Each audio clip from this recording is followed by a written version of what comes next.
I love talking about food and nutrition and all the little hacks that we can do, but I also love going deeper and thinking about how can this build into a sustainable life where we can become stronger and do the big hikes that we want to do, go to the top of the mountain, not have to turn around, or, feel well enough to go on a camping trip and have food that doesn't make me feel sick or different things like that. And so I think that talking about food and nutrition really does tie into our adventurous life as a mom. I got to talk to Staci Lynch, and she shares how when she had 3 little boys, there was so much going on and she just felt so unwell.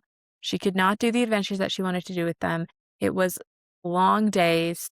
And now she has taken the steps to health and freedom and to do the things that she wants to do. So now she is a functional nutrition coach, a metabolism specialist, and she really works to find the root cause of what's going on, whether that is weight, gut, hormone, energy issues, whatever's going on there. She uses tools like food, movement, habits, mindset, and lab data to understand what their bodies need and really help them create healthy habits around that. And so that was really fascinating and interesting to talk to her today.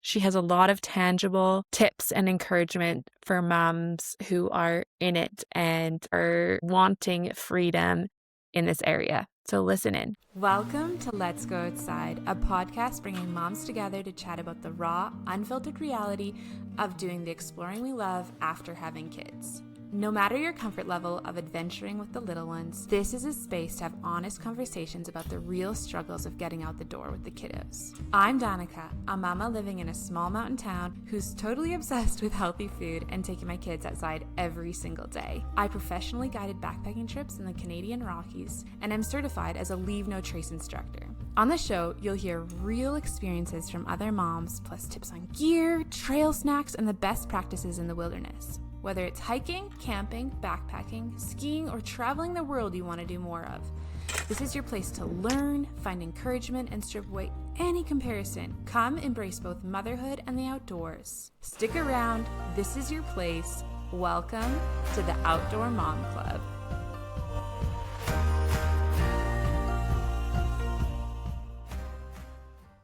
Welcome to the Let's Go Outside podcast. I'm super excited to welcome Staci Lynch to the podcast today to share all about reaching our health goals so we can go alongside our kids and do the adventures we want to do. So welcome here, Staci. Thank you so much for having me. I'm really excited to speak to your listeners today and have a great conversation with you. Awesome. Would you start by sharing a bit about yourself? Maybe about your family, what kind of adventures or different things that you like to do and how you got into nutrition? Yes. So I'm going to give a preface. I'm going to try not to cry, but it's probably not going to work. No, I'm just kidding. So I am a mom of 3 boys. So shout out to all the boy moms out there. I see you, I hear you, and you can do it. And so my boys right now are 17, 19, and 21. They're just about ready to have all their birthdays. And so they're about to be 18, 20, and 22. So I have been around the block for a while.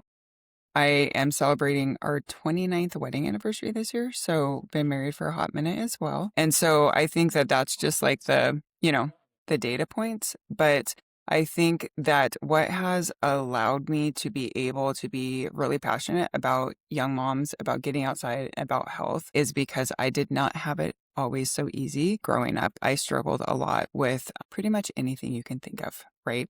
And so I have had a very long journey of gut health, of hormone health, all going awry.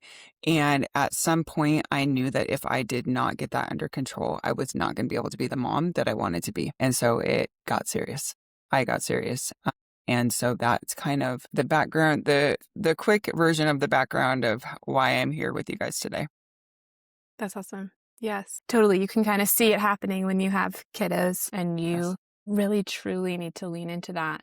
Yeah, that's awesome. Do you have memories going outside and exploring as a kid? Absolutely. So my family, we camped a lot, but also we lived on 10 acres. And so I was back before the social media and cell phone generation. So we still had our phones plugged into the wall. So you couldn't really, going outside was your escape, because if you were on the phone inside, you were either turning the antenna outside the window for your dad and being the remote, or trying to talk to your friends in the living room. So that just wasn't super fun. So I would go outside and, build forts and play in the forest and all that with my cousins and my uncle and my brothers. And there's a running theme here. I just everybody in my life was boys. So that's a good thing that I had Okay. all boys. But yeah, so we would go outside, ride bikes and do all the things. So I have a picture of myself when I was 2 months old in my dad's backpack hiking. So it's always been something that has been integral in our life.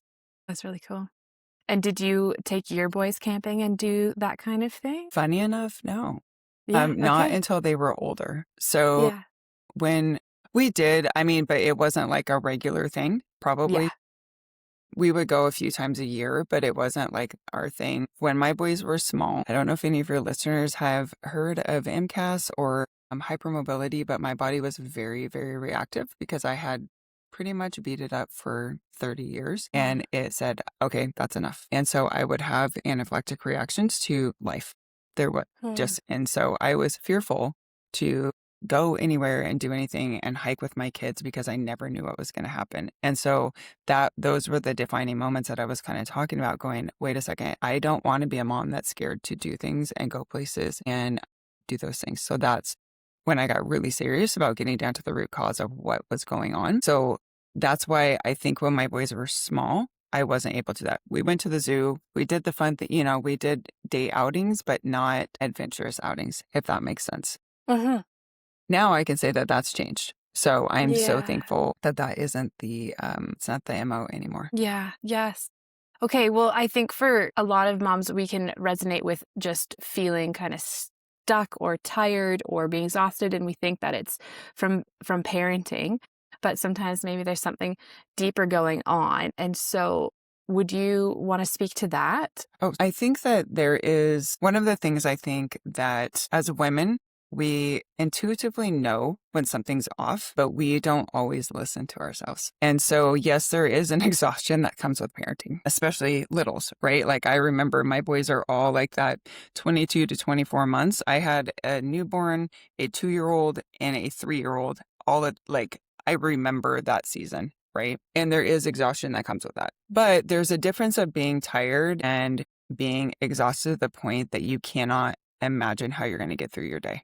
Those are two separate things. And so I think really understanding that, okay, I can do it tired. That's one way versus I don't think that I can manage this on my own. And if you're in that latter state, that's when you need to start looking at your habits first thing, right? Mm. Because so many of us, as I remember as a young mom, it was the time that after my littles went to bed, then I was like, okay, now I have me time. And you stay up until 11, 12, 1 o'clock because that's your only downtime of the day. When in reality, that is making it where when you're getting up the next morning, you are already in a deficit. You're already behind the 8 ball because you've had so little sleep. And so really looking at those things to be like, okay, am I actually giving myself the fuel that I need to be able to be the best mom that I can be?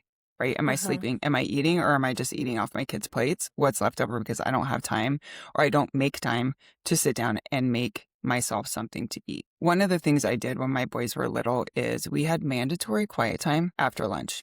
It was 20 minutes. They had to go to their rooms very young. I started this very young.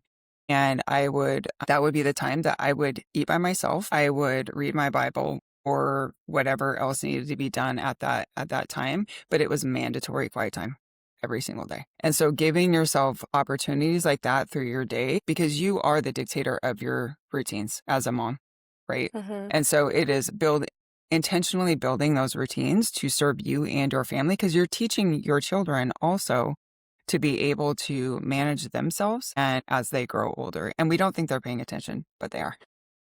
Mm-hmm. Does that answer your question?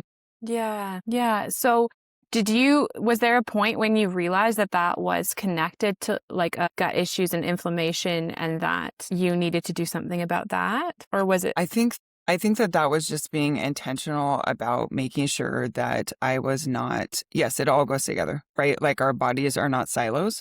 Everything works together. And so if your central nervous system is totally whacked out all the time, like we always feel like we're buzzing, I think of it as when our kids are little, if we have a balloon and we rub it on their head, and like since I have boys, their hair's short. So, and it would stick up, like you could just see the static in it. That's kind of like what I think about like our central nervous system doing when we don't have any downtime in our day or don't create points of joy, right? Yeah. And with littles, I understand that there is some things, but it just means you have to be extra intentional about it. But if we think about it, if we get our hands a little bit damp and we kind of run it over the hair, it kind of lays down flat again, right? That's what those just few minutes. And if 20 minutes feels too big, try 5. But you have to be super intentional in those 5 minutes. Like, can I do some box breathing? Can I just sit in the sunshine and be okay with not being productive in that moment? That is being productive, is really taking care of ourselves as young moms. Yeah. I wish I would have known that then, right? I grew into that, but that is one thing that if I could have, really focused on teaching myself and my kids that it is okay to take care of yourself. It's Yeah. actually needed, right? Yeah. Yep. With that. Totally. We definitely utilized quiet times over here when we grew out of naps. It went straight into Yes. quiet time, and that's been so key. And it's amazing how it's hard the first little while, but your kids can totally learn and figure out what to do and to come up with. And I kind of treat it as like a special time. I'm like, you know what? Like, you're in charge for this amount of time. You got to like stay here and choose what you get to do, and it's up to you. And like, and so making it special, and that's been really, really awesome. And my friend was telling me the other day, she was like, I was at capacity and I was talking to my mom and I didn't really know what to do. And she was like, my mom told me, like, I don't need to just have one quiet time. Like, I can have 2 quiet times or 3, or, and so I think that's a good point too. Like, if you're kind of feeling at the end of your rope or your nervous system is kind of going crazy, having a 5-minute or a 10-minute quiet time in the morning and then maybe a longer one in the afternoon. And I think that was such a good reminder for me too. So that's awesome. That is great. Great advice for sure. And I think also like just making sure that ourselves and our kiddos are getting that early morning sunshine. And so that could just be a quick, like that is going to do the same thing as a quiet time. Like if everybody is in the stroller or walk, like wherever that is, but you're getting that early morning sunshine, that's going to also just kind of start our days off right so that we're not frazzled by 2 p.m. Oh, yeah. Yeah. And I think that we can all relate to that, like feeling so overwhelmed and frazzled by our houses. And I think lately I've been like, okay, I just got to get this one breakfast dish done before we go outside. And then I'm like, you know what? We're just going to go right now because there's going to be another dish after that. Yes. And like, I'm not that person that says like, just leave all the cleaning and go outside, because I come back and I get so overwhelmed. So I kind of have to find a middle spot. But it's also like, okay, we can't leave the house completely tidy. Like the kids are going to, like, we're not going to make it to that. And so finding that point of like, okay, yes, let's all reset our systems, go outside. It's way less overwhelming. We can all handle it and then reset. Yeah, that's a great other point. And I think that building routines, right? Like I am not one that's like on, okay, it's 9 o'clock, do this, but I was very big and still am on building routines, whether that's with your health, with your home, whatever that looks like. So we would have what we called on Monday mornings, it would be home blessing. So everybody, the kids, myself, everybody had a job and we blessed the home, right? Essentially we cleaned the house. That's essentially what it was, but it just renamed it. And even to this day, they all know, even as teenagers and young adults, they know what I'm doing Monday mornings. And they also know what their responsibility is to be able to pitch in. Like, Mom, what, and do I wish that they could just see something and do it? Yes, but I don't know that ever happens. But it's like, like, Mom, what do you need me to do to help with home blessing today? Awesome. Do this, right? So it's building those routines, and it's the same thing with our health. It is. Reps make it easy, right? And easy is earned. Like we want things to be easy, but again, easy is earned by the reps that we put in. So if we want to get really good at drinking the appropriate amount of water for us so that we are hydrated and then we feel good, our digestion works, we have to build that into a routine, and that is through reps, right? So make it a game. Every time you see your water bottle, pick it up and take 7 big drinks. No sipping allowed. Take 7 big drinks. Have a water bottle bestie. Mine's right here with me. She's with me all the time. Take her in the car, take her wherever. And my goal is to get 3 of them down a day. So I know that I need to hit 1 by probably 11, 1 by 2, and then the rest of the night. but that's a routine. It doesn't feel hard anymore because I've been doing it for years, right? So it doesn't matter what area in your health that you're looking at that, or in your parenting or your home. Building a routine is going to help you stay on track and become the person, the mom that you want to be. Yeah, totally. And I think about that in just starting to go outside when the kids are really, really small. As soon as you feel able, just getting out and getting sunshine and building those reps, like you're saying, and doing those different things. I think oftentimes it can be put to the side. And then there comes a day when we're like, oh, we really want to start camping again. I think I feel like I can speak to different families in both groups, but one day they want to pick that back up again. And, I think it does start with baby steps, but if we start when they're small, then it's going to grow into something really big. And those trips will happen, but just not the first time that we want to do it. Yep. Exactly what you're saying. And I think that, again, if I didn't hike with my boys, we were always going to the park and going outside and walking and stuff like that. Last year, my oldest son had graduated from college and he was like, Mom, you want to go on a trip? I was like, yeah, I do. And he was like, okay, I'll plan it. I was like, great. So he planned us a 3-day trip to Glacier National Park, Yellowstone, or Grand Tetons, then Yellowstone, and then Glacier. We kind of threw that in the end. And we went on a fairly hard hike for us and just went all around the thing. I would have never been able to do that. And he would have never been able to think of that unless we had built that into who we were already. And that was some of the best memories ever I've had with him. It was just him and I. In the mountains. And the mountains. And, and it was just, sorry. And, we did hard things. We did things that he wanted to do. We got up at 4:00 in the morning and went and saw wolves. And I was able to do that because I'm healthy and I'm fit, because I choose that so that I can be that kind of mom. Yeah. Yeah. So when you realized that your body was calling for help, what were the things that you went to? What did you change? For me, it was everything, which I know, probably not, but pretty much everything. I changed my food quality, which was the biggest change. I started to make sure, again, that I was drinking enough water. And at that point, that was all I could handle, right? It was layers. Those were the biggest changes. And then also moving my body became paramount to be able to, whether that's just getting a few steps outside or later on, it took me years to get there, but getting into the gym and lifting weights and being super intentional about that, which again was a catalyst with my boys because they wanted to start CrossFit, and I don't do CrossFit anymore, but that's what the start was. They're like, hey, I want to go work out and I want to go to CrossFit. Mom, will you come with me? Yes. I want to be a yes mom. Yeah. For the most part. Yeah. And so I did. I walked in the CrossFit gym with them, and that's been 8 or 9 years ago. And we did that for 4 years. And now we all go to the gym together and lift weights and are doing the same programming and, planning adventures. Yeah. That's and awesome. I know you're in Canada. My middle son just said, hey, Mom, let's go on the longest zip line in Canada. I was like, okay, that's pushing me, but okay. Yes, let's do that. So that's next on our trip. It's up. I think it's out of Whistler. So if anybody wants to know, they can look it up. Yes. Yeah. Yeah. There's also a bungee jump there that I've done. Yeah, I'm not doing that. I do draw the line, and that's it. No There's bungee some good jumping. Mountain biking in Whistler. There's some good stuff. Yes. So that's the next adventure. Is that the same son that you did the? No, that's my middle son. Okay. No, so that's his trip. My middle son, that will be his trip. I let him choose, and he was like, "How about this?" Because I think he thought I would say no. Aw. And I was like, "Okay, let's do it." That's amazing. Okay, jumping back to, you said that you started with quality of food. Do you have any recommendations for people listening about where to start with quality food? The unsexy answer is if it's a God-made food, if it grew, or if it's from this earth, not out of a factory, that's where you start.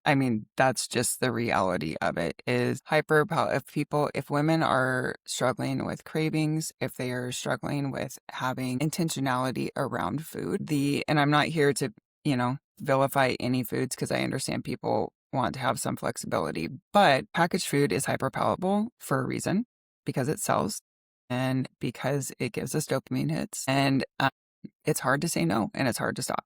They design it that way. Yeah.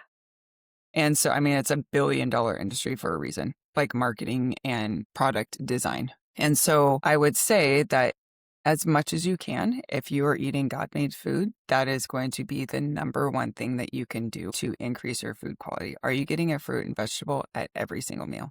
Are you eating protein, like quality protein, not protein powders, not protein bars, which are fine in context, but not as your main source of protein. If everything in your pantry says protein something on it, that's not exactly what I'm talking about. I'm talking about, are you eating beef and chicken and fish and all of the things that have all of the nutrients that you need to really sustain a really active quality life. Look and say, am I eating a vegetable every day?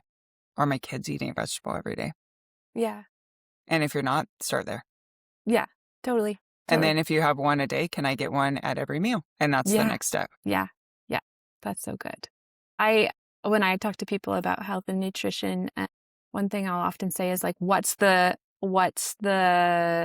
biggest food group that you're eating? Like, what are you guys consuming a ton of? Like, are you guys eating a ton of dairy? Are you guys eating a ton of wheat? Are you guys eating a ton of crackers, or even just like one product? And I always say, like, try and get the best quality of that thing. And so for my family, it was wheat. Like, we were eating a ton of bread and everything. And so I chose to like start grinding my own wheat and making my own bread. And I felt like that was like a manageable way in my brain that I could go forward and start with this, is because it's like, okay, now I know I'm getting like protein from my whole wheat bread that I'm making at home, and it's not hurting my gut. And so that was like a good way for me to start.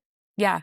Okay. If we are eating a vegetable or a fruit at every meal, I would say I got to that point, and then I was like, oh man, I'm so overwhelmed by them talking about the dirty dozen all the time. Like, that's so overwhelming. And so I just chose strawberries. I was like, you know what? Strawberries are like the top of the list. I'm just going to choose to buy organic strawberries, and I'm not going to buy non-organic ones. And that's the one thing that I can do right now, because the whole list seems so overwhelming. And so usually I can get frozen strawberries cheaper. So I just stick to frozen strawberries. And you know what? If we're going to someone's place and they don't have non-organic strawberries, that's okay. But that was like, if someone's kind of after, we kind of hit both, I guess, like what you were saying. Yeah. Yep. And that's perfect. And I think that we can do that in every area of our life, right? So if we're wanting to upgrade our personal care products, right? If we want to, it's like, don't throw everything away, right? As you run out, replace with the next best thing that you can afford, right? Yeah. So I think that covers, all areas of life when we're, it's the easy plus one method is what I like to use with my clients. Do something until it's easy, and then you add the plus one, just like what you did. Like, first it was wheat, and then we did strawberries. It's okay. That feels a little bit easier now. Now we're going to add another layer. Yeah, that's so good. If you're looking to hit your protein goals, balance your blood sugar levels, and energize your day, I have just the recipes for you. I have compiled the top high protein snack recipes from my food blog into a mini e-cookbook. They're easy to make with whole food ingredients. Many of the recipes include nuts, hemp hearts, or eggs as the main source of protein. To get this free ebook, go to besidethemountain.com/protein-ebook or check out the show notes below. Wanted to take a second, especially if you're new here, and say hi. I'm Danica. I'm certified in holistic nutrition, a mom of 3, and I run a healthy snack blog where I share simple recipes for active families. Lately, I've been messaging my community about snacks, and the same themes keep coming up. You want more protein and less sugar. You're exhausted from figuring it out week after week on what snacks should be. Again and again, I heard, I want to prep once and feel set for the week. And honestly, that's exactly what I've been doing in my own house for the last couple of years. Every time I prep this way, the week feels so much better. Mornings are smoother, afternoons are calmer, and I'm not constantly trying to figure out what to feed everyone. So from that system, I created a 4-week ebook that walks you through snack prepping in one block per week with nutrient-dense, protein-forward recipes that your kids can eat any time of day, such as breakfast on the go, packed into lunch boxes, or as a pick-me-up in the afternoon. If snack time needs to feel easier and more nourishing, you'll find the Snack Prep Pro ebook linked in the show notes.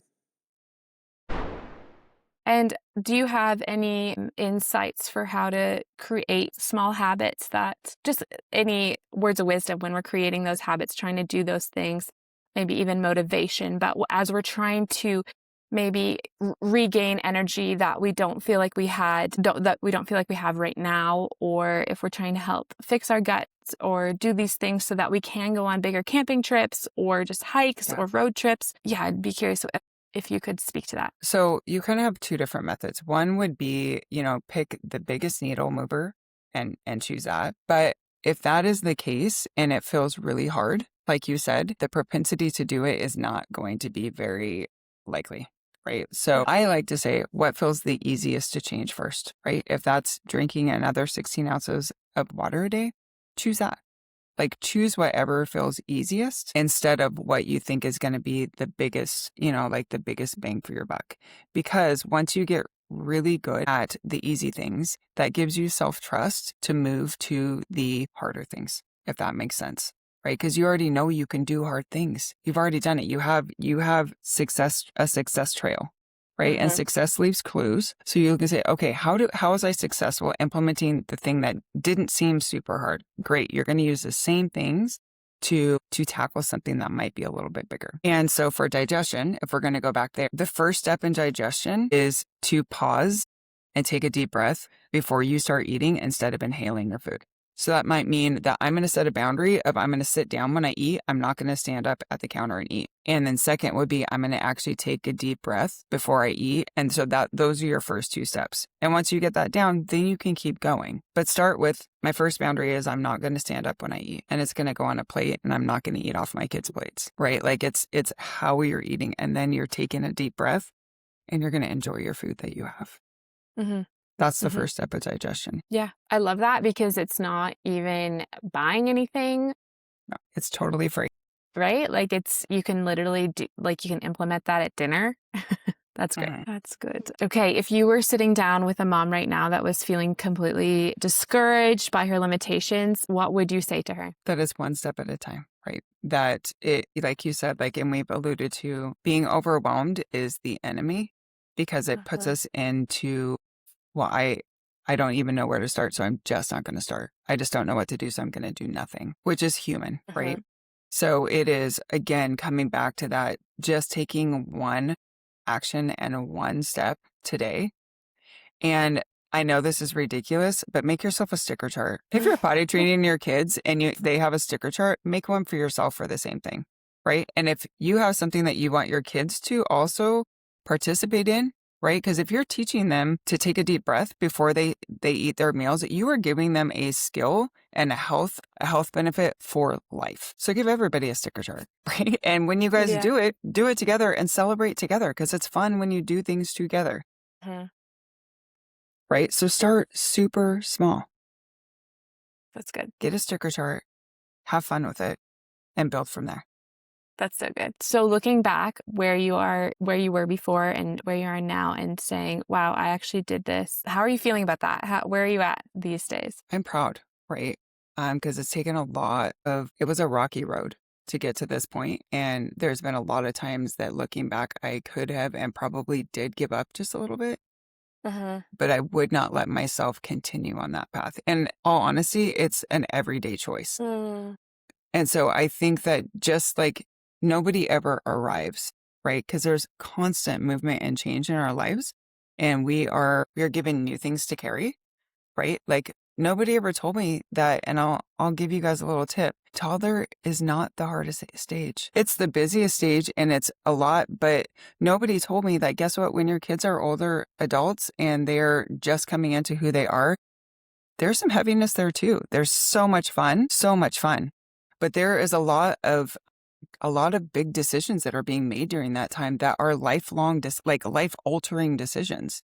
Like whether your kid eats peas today or not feels super important when they're toddlers, and I want them to get healthy nutrition, but helping them also walk through who they are going to become as a career choice in life is also heavy, right? And then you're also parenting your parents when your kids are doing that too. Like if your parents are older and you have the blessing of having older parents.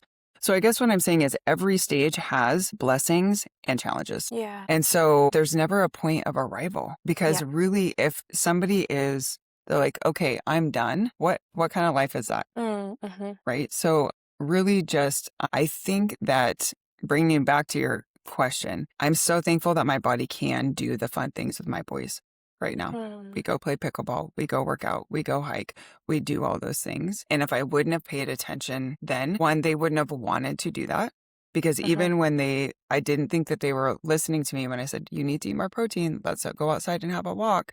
Let's go, whatever. They were, right? My 19-year-old last night said, hey, Mom, we should probably go walk after dinner so that our blood sugar stays regulated and we get outside. You're right, son. We should definitely do that, right? And that's not an unusual occurrence. Their friends are here and they're like, Mom, can we go on your walk with you?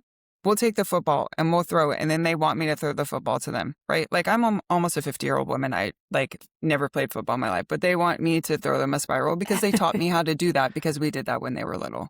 Yeah. And they're like, you still have it. I'm like, yeah, I could still throw you a spiral, right? Awesome. So I think that those moments build through time, like from little to now. And so really just, I know every old mom says this, but really just enjoying the moments. I think is so important, and creating the moments. And write them down, mamas. Write them down because you will not remember. Yeah. It's just so good. And I think right now I'm, as my 3-year-old is quoting the funniest things, I'm just trying to turn my camera on. You know, like sometimes I'm recording a lot of other stuff for my business, but recording the funny things that he says. I'm trying to do that because that's so good. Yeah. Yes. I know that is one blessing that you guys have that I didn't have when my boys were little, is I didn't have a recorder in my pocket. So I am so thankful that your generation has that for your kiddos. Yes. I have the 3 final questions that I ask everyone, but before I go into that, is there anything from your notes that you wanted to speak more into or touch that we didn't touch about just kind of trying to reach those health goals or those get past those limitations that we're feeling right now? I think that, like, I've touched on it numerous times, but just start. Just start. There is an adage that I'm sure everybody has heard, is that the best time to plant a tree was 20 years ago. The second best time is today.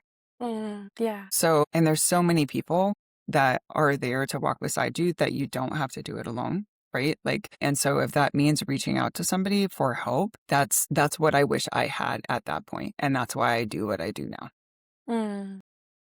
So take one step today to make it where you can be the mom that you envision in your mind. Yeah. I think sometimes when we're in the little years, there's a lot going, like our brains are so full and we have so many things we're thinking about. And I think that's so good.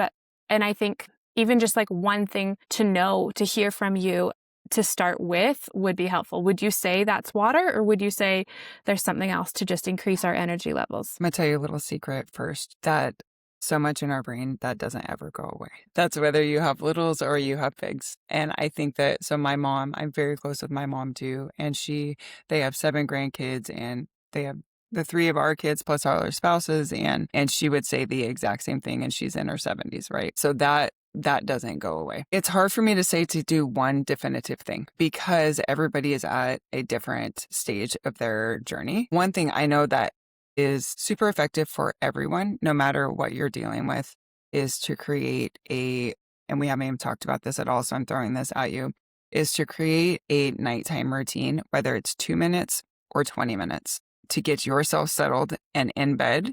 And having quality sleep will impact everything. That will impact how you show up as a mom. It will impact how you show up as a wife. It will impact how you show up for yourself. So sleep is one of those non-negotiables that it's going to, like, it literally will affect, if you're on a weight loss journey, it will affect how effectively you can lose and maintain weight. It affects everything. So that's where I would start, is like, I would do a time audit of your sleep.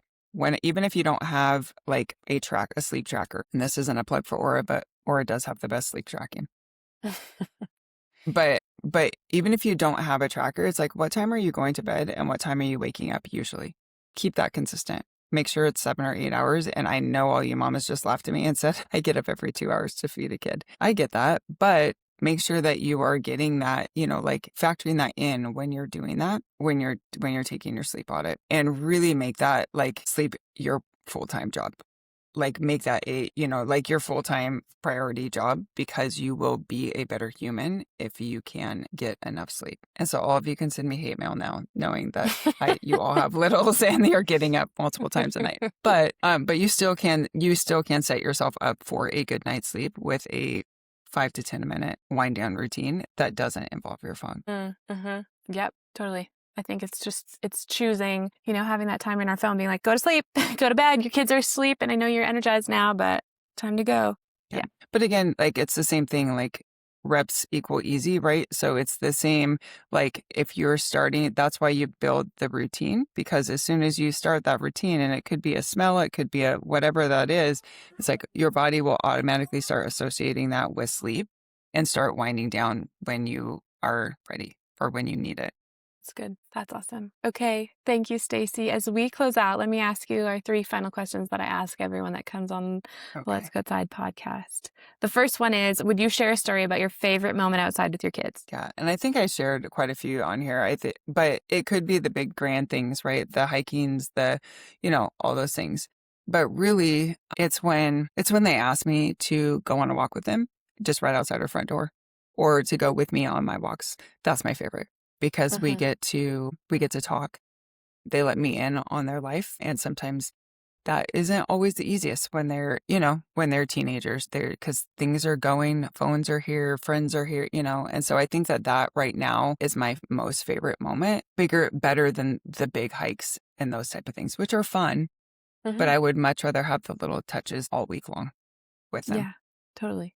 I think that's so beautiful and cool, because it shows that you guys have a beautiful relationship, that they want to spend time with you. And I think that's really what you're saying, is they're asking me to come into their life, or they want to come into my life and have these moments with me. So that's really beautiful. I like to ask our community what your favorite piece of outdoor gear is as a mom. And I know you mentioned the Oura Ring, but if there's something else, maybe. Yeah. And the Oura Ring, like I like that. This is a side tangent just a little bit. I like that, especially for women, because it is great at cycle tracking. So like fertility, just hormone health in general, and sleep tracking. That's why I like the Oura Ring. But for outdoor gear, my middle son actually just bought me a new backpack for Christmas. So I actually haven't been able to use it yet. So that is going to be my favorite outdoor gear, because I had just like one of like the JanSport backpacks and all the time. So I'm looking forward to one that has the belts on it that are going to make it where it is much more comfortable to carry. So even though I haven't used it, that is going to be my favorite.